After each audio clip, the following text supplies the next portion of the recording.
കളഭനദികളൊഴുകുന്നതോ കനകനിധികളുതിരുന്നതോ പനിമഴയോ പുലരൊളിയോ കാലഭേദമെഴുതിയൊരു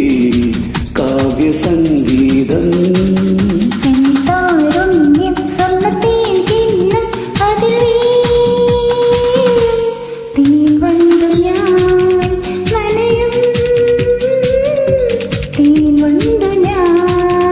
ഒരു മധുരക്കിനാവിൽ ലഹരിയിലെങ്ങു കുടമുല്ലപ്പൂ വിരിഞ്ഞു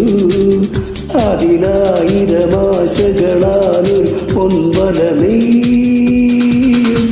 തേൻ വണ്ടു ഞാൻ അലരേ തേൻ വണ്ടു ഞാൻ